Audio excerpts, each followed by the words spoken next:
Hello everyone, it's Shannon here for Heffy Doodle. In this video, we're going to create this fun postal themed card, and I'm going to share with you a very easy technique for selective inking with a stencil. The inspiration for today's card started with this Yappy Happy Mail stamp set. This adorable set has a wonderful mail theme, and that's where I got the idea to kind of do these blue and red stripes, because old-fashioned envelopes, some of them had that blue and red striping. I have the candy store stencil here. I'm just going to first spray it with some Pixie Spray. Pixie Spray is a repositional spray intended for stencils, and it just grips really nicely to your cardstock and it doesn't damage it. So I'm going to now just place it on top of an A2 panel of white cardstock, and then I'm going to place these strips of painter's tape over every other stripe.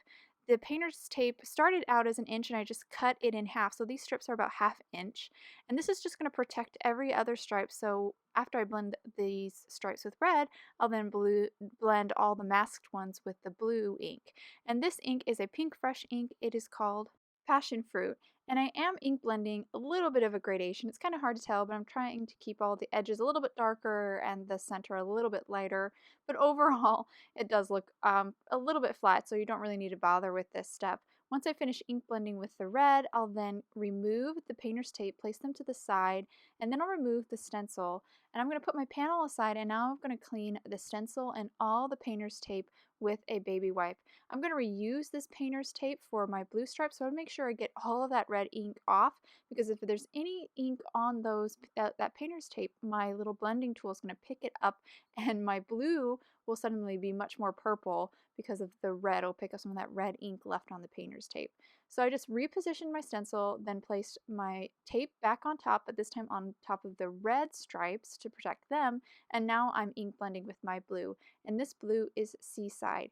And I did actually try to ink blend the red and blue stripes simultaneously my first attempt at this, and it got really messy really quick. So this was definitely the best way that I found to do it, is to ink blend one color at a time.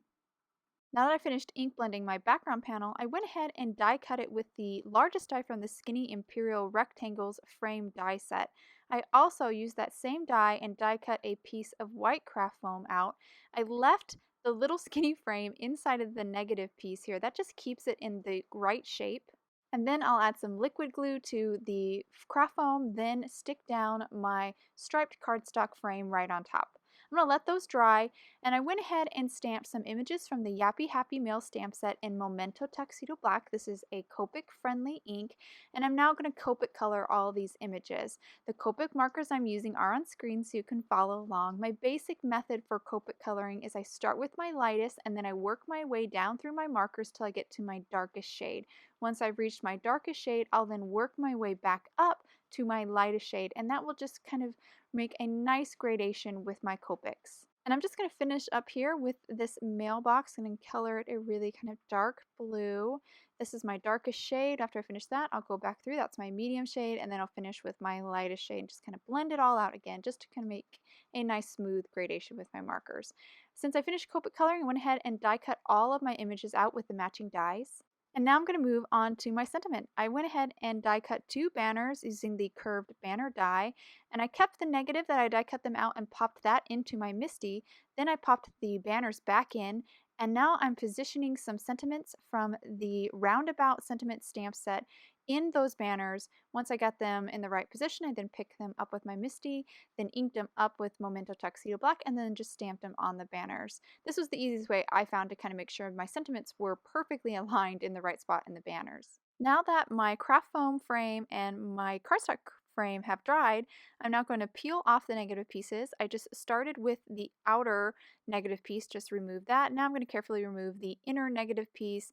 I of course will save that and use that for some other card or other project. Now that I remove the negative, I'm going to add some liquid glue to the back side of this dimensional frame. And once I finish adding the liquid glue, I'll then adhere it onto the front of an A2 top folding card base. With my frame now in place, I then added some liquid glue to the back side of the rest of my stripe panel and then just inserted or inlaid it inside of that frame. I then die cut this white circle using the Stitched Circles die, adhered that to the front of the card, and now I'm going to arrange all of these images from the Yappy Happy Mail stamp set, kind of get them just how I want them to look on the card. One thing I want to point out is that the matching die cuts a little slot in that mailbox so you can tuck the envelope inside. I just love that. Leslie always comes up with the best ideas for her stamp sets and her dies. She's really, really clever. So after I had all my images arranged the way I want them, I used a couple pieces of painter's tape, placed it on top to hold them in place, then flipped them over, added some foam squares to the back side, removed the backing, and now I'm going to adhere them onto the card front. So that painter's tape just kind of holds everything in place after I arrange it. Then I added some foam squares to the backside of my sentiments. I did fold the banners. There's little score lines on the banners, and I did fold the banners up, and that just adds a little bit more dimension too. And then I adhered them with the foam squares, and that actually completes the card. And I'll hold the card up to the camera so you can get a good look at this fun mail themed card. I really love how the stripes turned out. It's basically like creating my own pattern paper, but I got to make sure that the ink colors I use match perfectly with my Copics, and I love being able to do that. I hope you guys enjoyed today's card and video. If you'd like any more information on the products I use, please head over to Heffy Doodle. Thank you so much for watching, and I hope you all have a wonderful day.